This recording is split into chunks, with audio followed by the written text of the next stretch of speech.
Good evening. I call the October 19th, 2022 Apple Valley Planning Commission meeting to order. First item of business is the approval of the agenda.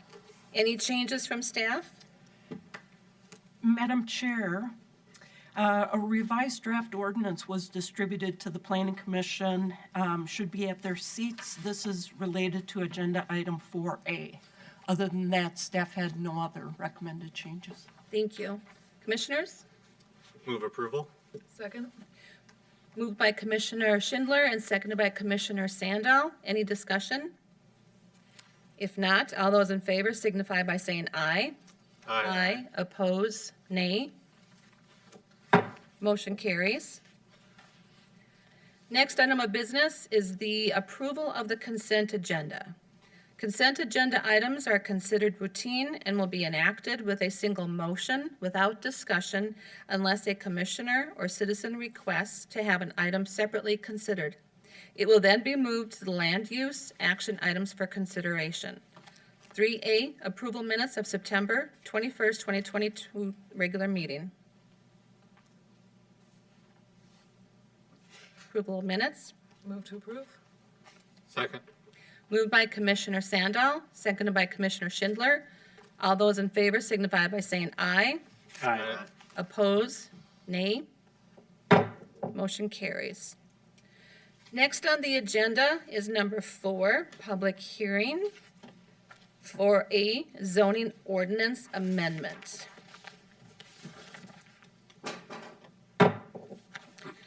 We now open the public hearing for agenda item 4A. The affidavit of publication for the notice of public hearing is available for inspection in the planning department. Everyone wishing to speak at this public hearing should be sure to fill out the attendance roster, or if virtually, register with the meeting organizer. Include names and addresses so that the accurate records can be maintained. We will begin the procedure with a brief presentation by city staff, followed by a presentation by the petitioner of the hearing. Upon the conclusion of the presentation, city staff will be asked to comment on the proposal's conformance with pertinent regulations and policies. After that, comments will be taken from the general public. Kathy. Good evening, Madam Chair, Planning Commission members. This item is a request to amend section 155999 of the city code, which is the zoning chapter. The packet that was sent out, the information that's been provided has been revised slightly on the advice of our city attorney, and you're seeing that with the revised ordinance in front of you. So I'll just walk you through what the recommended changes are. So what we had initially thought would be a good solution to address some issues that we identified would be to renumber 155999 and move it where it belonged under sand and gravel, and then do a new penalty clause for chapter 155. But upon further review by the city attorney, they thought, you know what, don't move that section. Just get rid of it. It's redundant. It ends up kind of saying the same thing twice. So what they're recommending is just delete 155999, put in a new 155999. The provisions of section 1099 of the city code are really the main penalty clause or the penalty section of the city code. And this just reflects on state law, city authority to be able to charge violators of code provisions. And the city code has kind of a convention, if you will. 15 of the 44 chapters in the code book have a penalty clause. And what they did, just for kind of a shorthand, was at the end of the chapter, they set up a 99 paragraph, and 99 was penalties. So in chapter 3399, it is penalties. That's for chapter 33, but it reflects back to 1099. 90, same thing. Chapter 93, there's a D399, blah, blah, blah, through all those examples that you see. In the case of the zoning code is long and extensive, so it's actually down to 3 digits. But if you follow the numeration, the zoning code penalty clause should be 155999. Does that make sense? Kind of over-explaining it, but bear with me, I think we'll get through it. So anyway, the current provision today, so we're expecting, it's at the end of chapter 155, which is the zoning code, so that deals with all kinds of zoning performance, uses, and so forth. At the end, there is this penalty clause, but the penalty clause relates only to violations within the sand and gravel zoning district. That's what those references are for. So it doesn't make sense. It doesn't serve as the general penalty clause for the chapter. So as I said, what we had thought about doing was then to move that under sand and gravel. That makes the most sense. But what the attorneys thought upon further reflection was that any violation of a CUP, any violation under sand and gravel, you would naturally go to this clause, and the rewording it, redoing it wasn't necessary. So we're no longer renumbering 155. We're getting rid of it entirely, 155999. And instead, we're replacing it with this clause. Pretty simple. Any person violating any provision of this chapter, the zoning chapter, shall be guilty of a misdemeanor, and the penalties prescribed in section 1099. So what we're looking for this evening is the revised draft ordinance would be to hold the public hearing. If the Planning Commission has outstanding questions and issues, we're happy to take those back and do further research. But it's a fairly straightforward request, so we're hopeful that maybe you'll be able to recommend approval tonight, moving it on. So with that, I could stand for questions if there are any. Commissioners? Yeah, I guess, Madam Chair and Ms. Bodnar, the only question, I guess, what prompts a review like this? How is this discovered? I'm just kind of curious about finding that. Madam Chair, Commissioner Pruitt, there was nothing, no single event. It was just kind of sitting out there as a nagging kind of, it doesn't make sense to have it here. It should be under sand and gravel, if at all. In speaking with our code enforcement officer, he often deals with enforcement related to zoning, but he relies on chapter 1099. So he doesn't even rely on this section because it makes no sense. It doesn't apply to him. So this will help him. This will give him another tool. Thank you. Sure. Commissioner Mahold? My only question is with the handout, is it section 15599 or 155999?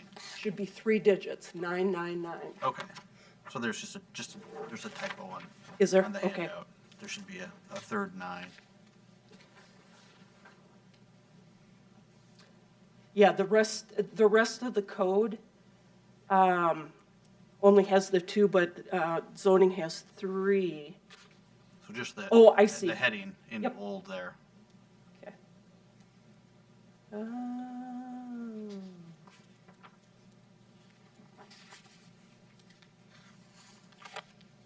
Okay. Yep, we'll make that change. Oh, the chapter Yep, heading. chapter heading there. Yep. Perfect. Thank you. Anybody else? Okay. If you are here in person, please come to the podium to speak and address all comments and questions to the chair. If you are joining us virtually or via phone, please submit your question or your comments to the meeting organizer. I don't see anybody here, so virtual or organizer, are there any participants in the queue? Mr. Chair, we have no one who would like to speak.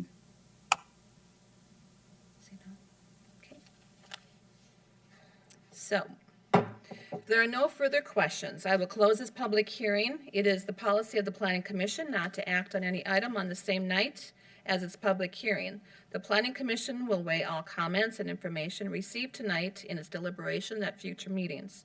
This item will continue to appear on future Planning Commission agendas until a recommendation on the petition can be forwarded to the City Council, or unless we have a motion to make. What is the thought of the commissioners? Madam Chair, I recommend approval of draft ordinance amending zoning code 155999 penalties. Second. Okay, motion was approved or made by Commissioner Sandell and seconded by Commissioner Schindler. Any discussion? Okay, all those in favor signify by saying aye. Aye. Aye. Oppose, nay. Motion carries. Kathy.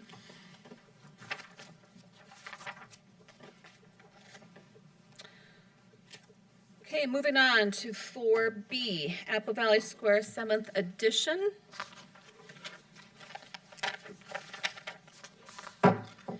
We will now open the public hearing for agenda item 4B. The affidavit of publication for the notice of public hearing is available for inspection in the planning department. Everyone wishing to speak at this public hearing should be sure to fill out the attendance roster, or if virtually, register with the meeting organizer. Include name and addresses so the accurate records can be maintained. We will begin the procedure with a brief presentation by city staff, followed by a presentation by the petitioner of the hearing. Upon the conclusion of the presentation, city staff will be asked to comment on the proposal's conformance with pertinent regulations and policies. After that, comments will be taken from the general public. Alex Sharp. Thank you, Madam Chair. So there are 5 actions being requested as part of this application. We did see this item on the agenda in the past at 2 prior meetings. The public hearings were left open from these past meetings at the applicant's request while they were refining their application.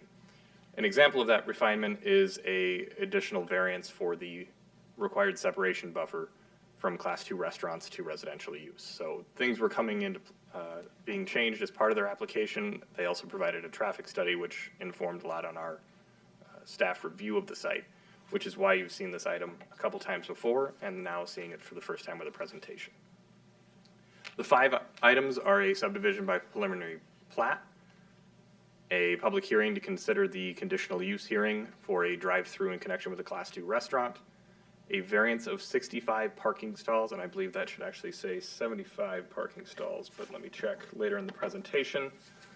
That was one of the things that I believe we were working through. A variance to the required separation buffer in Class 2 restaurants for residential use, and a site plan building permit authorization for a 2,347 square foot Class 2 restaurant for a Popeyes. The site is located at the northwest corner of Cedar and 153rd. It is in front of Aldi Burlington, or Aldi and Burlington. In 2018, the Planning Commission and City Council approved a subdivision by preliminary plat of this site, but it did not include a Class 2 restaurant.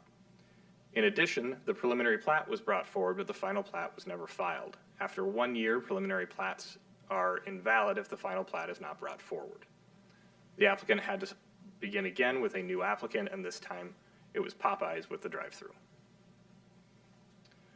The site is guided for commercial and zoned retail business.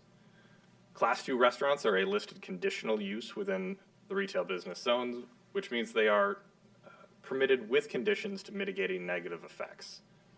Additionally, the retail business zone is what sets the separation buffer for residential from Class 2 restaurants. The preliminary plat seeks to subdivide the site, the 6.94 acre site, creating a 0.52 acre site for the Popeyes, the same size site as what was previously reviewed by Planning Commission and approved by City Council, and then leaving a remainder of a 6.242 acre site. The overall site plan shows that primary access will be off 153rd with the Popeyes and the lot split in the northeast corner of the site. The reason why I've got that green highlight around the landscape islands is that is something that is being added, a benefit off-site as part of this subdivision. attempting to bring that parking lot into compliance. Our parking lots do require that you have landscaped islands. However, many of our old sites in town were constructed prior to this provision being in place. And it is one of the reasons for the parking variance is to be able to add these, but they do add quite a bit of benefit to channel traffic and the additional green space that they offer. This is kind of the blown up site plan just for Popeyes. So this is in that northeast corner that you saw in the prior plan.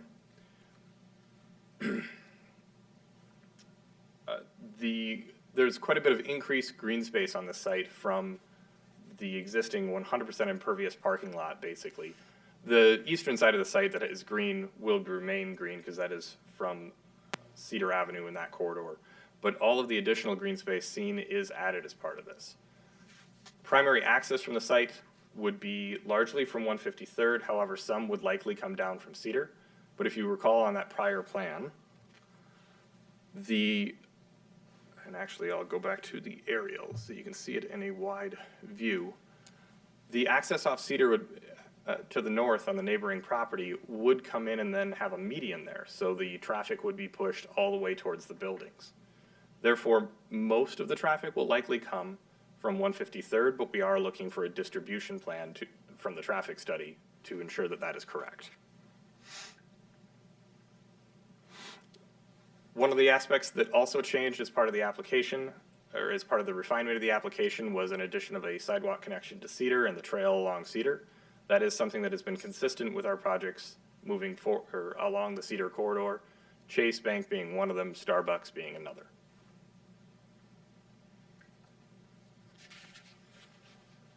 The city engineer has reviewed the utility plan, and while he does have some minor comments, they will be able to work those out privately with the applicant.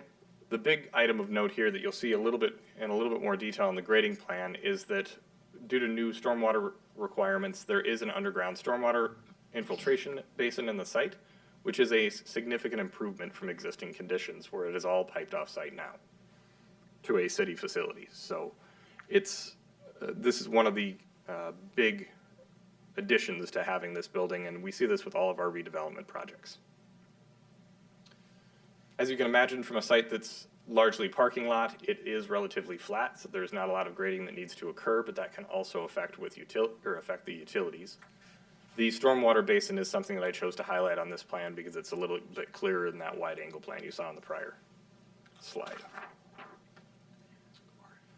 I'd noted the landscape islands previously.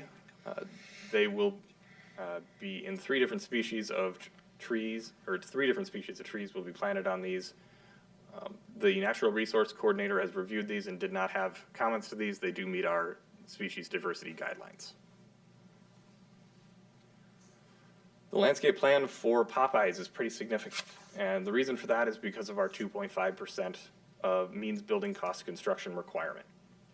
That is something that we've reviewed in several other small sites, and we've stayed with it because the city has been flexible with how that can be interpreted. So on the Chase Bank, for instance, we had screening of the utilities on the rear side of the building, or the side facing the Experience Fitness, that required some additional screening or some more enhanced screening, and we allowed the landscape budget to be placed towards that.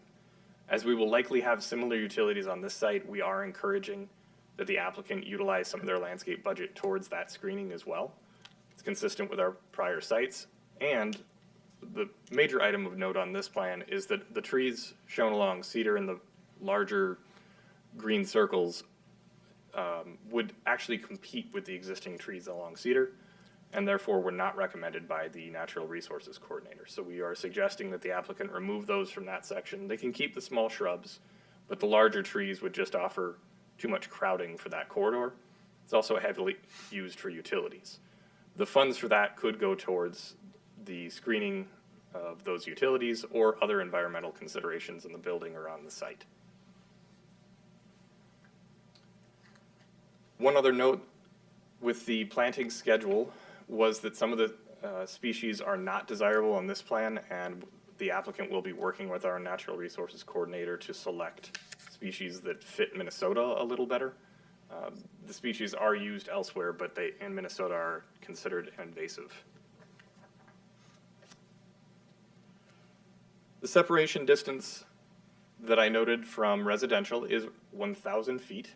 In the case of this site, the way that it would measure is the actually shorter of the two distances at 506 feet approximately, as that is where the zone of residential actually starts, even though it's a pond.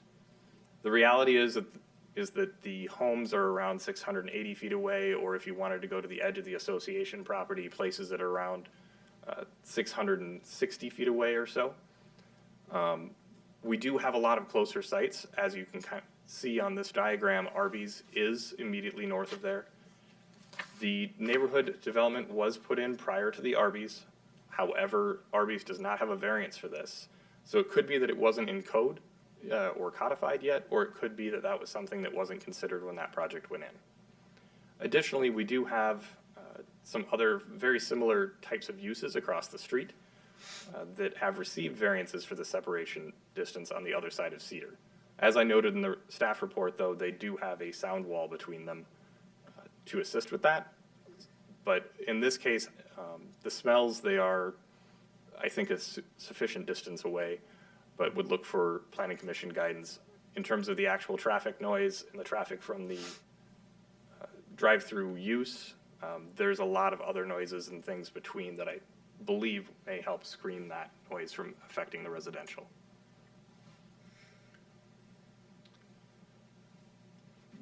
The other large item is a 75 stall parking variance, so I will change that in the future for your actions requested. We did grant a very significant parking stall variance on the site to the north. If you recall, Regency Centers requested a 106 stall variance for their site. One of the key differences between this site and that site was already non-compliant, and this one currently is compliant. That said, we are getting significant benefit by adding those landscape islands out of this project, and would seek whether the Planning Commission has concerns. In your report, there was a narrative that the applicant put together explaining the variance that showed that at any time that they did their measurements, less than 50% of the stalls were ever filled. Having worked here for some time, that appears to be accurate. However, more intensive users in the future could cause more demand for parking. That said, these are some very deep bays in the existing building, and we have seen a lot less parking required as that type of use is not, or that type of building is not constructed anymore. If you recall, that mall was an interior mall, and most stores don't want a bay that's as deep as what these, the Burlington and Aldi are. So if Planning Commission has comments on that, staff would be welcome to hear them as part of this. We'll also do some additional research and work with the applicant between now and the next time you have your review. The building elevations are something that the applicant and staff have worked on. They've added a bricks wainscoting along the entire bottom of the site. That was sought by staff after their initial application. We would like to see some of that screening, particularly on that rear and east side that we noted in the past, as that is consistent with other developments, and we can utilize the landscape budget towards it. I'd also like to note that EFS is being used pretty heavily on the building, and traditionally the Planning Commission has requested that that be an accent material more than a primary material. Towards the rear wall with the screening, it may be less affected, but that north wall is at around 70% EFS currently. And so staff is suggesting that some additional brick or other architectural feature be added to just break up some of that massing, as the EFS walls tend to be pretty monotonous.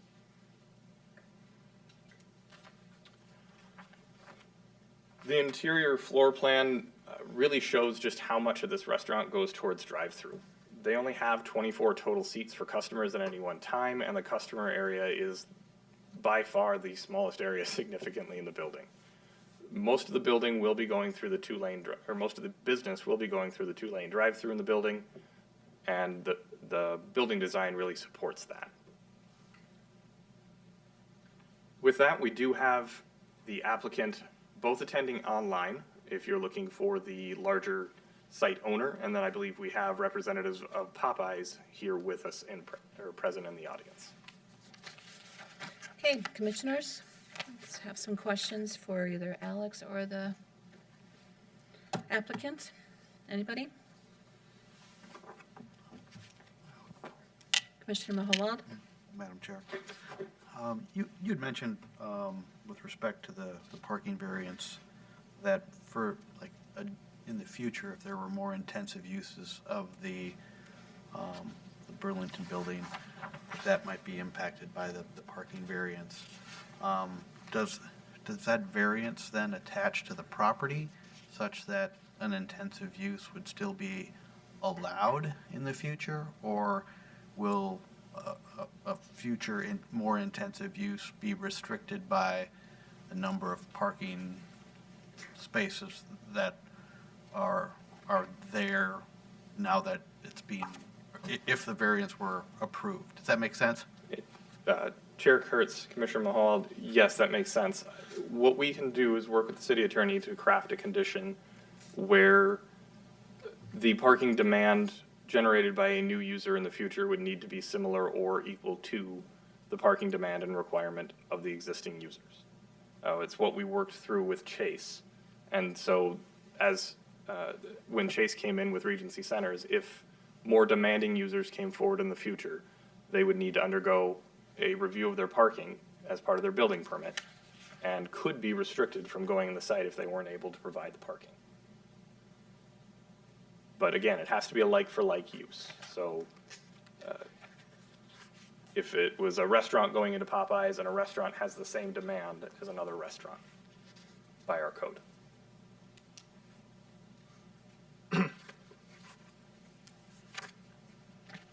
Commissioner Sandal? Madam Chair, I just want to reiterate that I'm glad that you're talking about extending the brick or doing something, especially with all the drive-through. I feel like the brick that's there is all going to be covered by cars all the time, and so all you're going to see is the less desirable material. So extending that brick or something, I think is a good idea. So just wanted to reiterate that. Commissioner Pruitt? Yes, Madam Chair. Question regarding the cross-parking agreement that was referenced. Is anything being sought with that or pursued as was suggested? Chair Kurtz, Commissioner Pruitt, if you're referring to the cross-parking agreement that would be required is between the Popeyes and the existing site. Correct. That would be a standard condition. Okay. When you're preliminary platting a site out of another.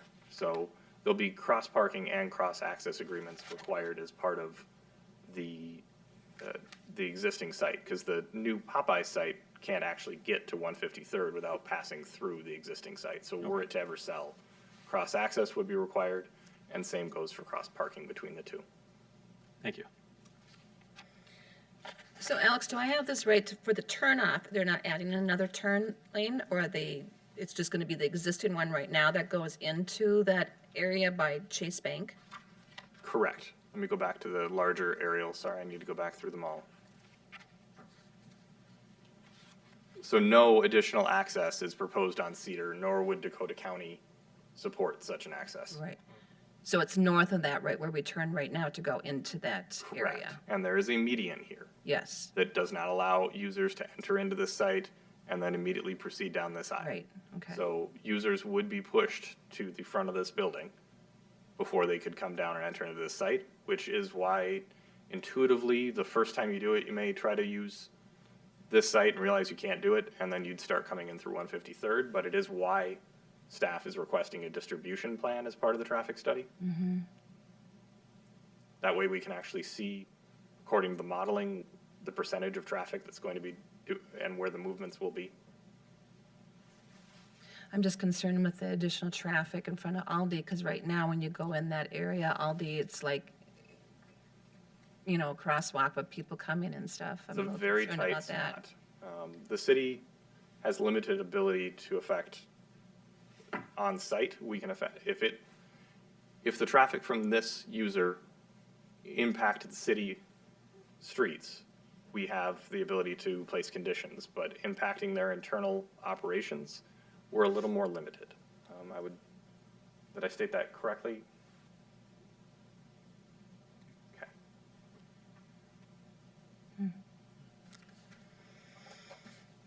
Commissioner Schindler. Madam Chair, Alex, I'm instinctively, I'm not overly concerned about the parking with this current use. I know when you go to fast food restaurants, there's maybe 10 cars actually parked there and everyone else is using the drive-thru. I mean, pretty much that's just kind of how it, and the proof of it is that they don't have a huge dining area. So I don't feel like it's going to be a big issue. I mean, that parking field, there was a rainbow there. There's been all kinds of different uses that were pretty significant, and you'd never see that entire parking lot filled up. So I don't feel that I'm real concerned about that. So I'm comfortable with the variance for the parking. Other than that, I mean, overall, looks fine. It's going to be a little challenging with the inner traffic. You know, you already kind of get used to the fact that you have to go in and then back around if you want to go to different places. So I think pretty much most people are trained that that's kind of how it is. But I am concerned about that Aldi area because that's why I always come in that other way and go out that other way, so I don't even have to go past Aldi. Just because it gets packed up and everybody's trying to cross. It's like a poor combination. But anyway, that's all I got. Yeah, concerned too. Any other questions? Applicant, are you the applicant? No? Okay. But they're online? I represent the tenant. The tenant, got it. I don't know if we want to hear from them. If you'd like. Do you have any questions for the applicant, or are we good with everything? Okay. Okay, if you are here in person, please come to the podium to speak and address all comments and questions to the chair. If you are joining us virtually or via phone, please submit your questions or comments to the meeting organizer. Nobody in, so I'll ask the virtual organizer, are there any participants in the queue that have questions? Madam Chair, we have no one who would like to speak. Okay, thank you. No further questions? If there are no further comments, I will close this public hearing. It is the policy of the Planning Commission not to act on an item on the same night as the public hearing. The Planning Commission will weigh all comments and information received tonight in its deliberations at future meetings. This item will continue to appear on future Planning Commission agendas until a recommendation on the petition can be forwarded to City Council. Thank you.